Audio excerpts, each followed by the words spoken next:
हमेशा खुश रहो बिटिया।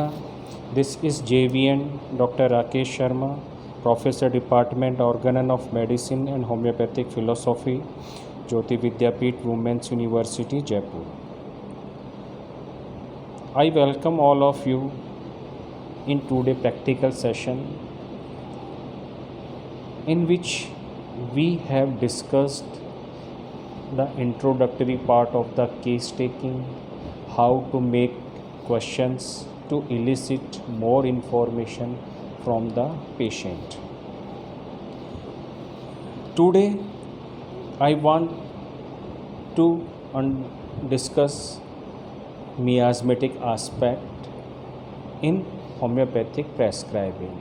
So what is the miasm? Miasm is a dynamic energy which cannot be seen. Miasm is hostile to the life preserving energy. It is dynamic as it affects the dynamic plane and thereby dynamically deranges the life preserving energy. So miasm is a dynamic energy which cannot be seen, जिसको हम देख नहीं सकते.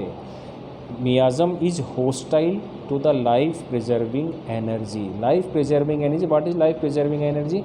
Is our vital force, vital energy, vital principle.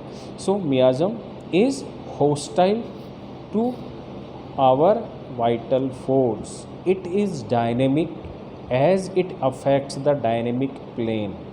Miasm is dynamic in nature and also it affects our dynamics of vital force and thereby dynamically derange life preserving energy. And miasm is only derange our vital force dynamically. When a person is susceptible, the inimical, invisible, dynamic principle of miasm gets the chance to permeate into the body. This is known as miasmatic infection. So here we have understand that what is miasmatic infection means. When a person is susceptible, the inimical, invisible, dynamic principle of miasm. The first condition is person is susceptible to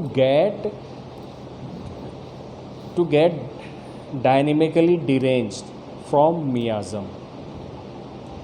First essential quality is person should be susceptible to receive dynamic infection.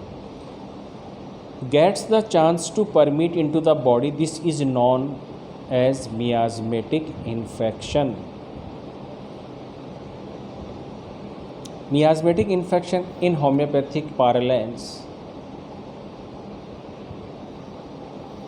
This miasmatic infection is, if we correlate with the modern science, then there is infection from bacteria, parasite, virus infection.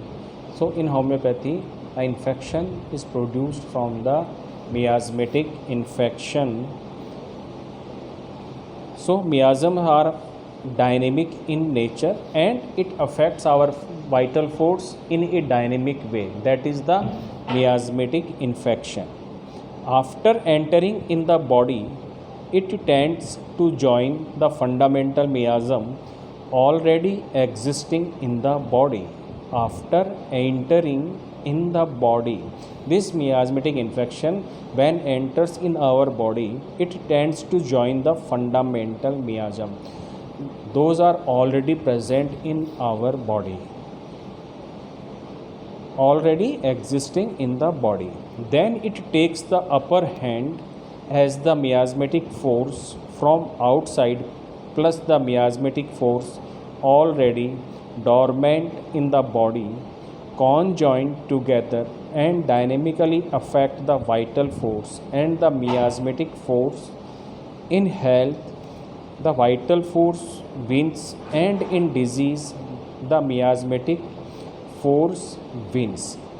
So this is a basic introduction about the miasm and the and what is the miasmatic infection. So the first condition is very necessary to develop miasmatic infection, that is the patient or person should be susceptible to get this infection, to get this infection in a dynamic way from the miasm. Thanks.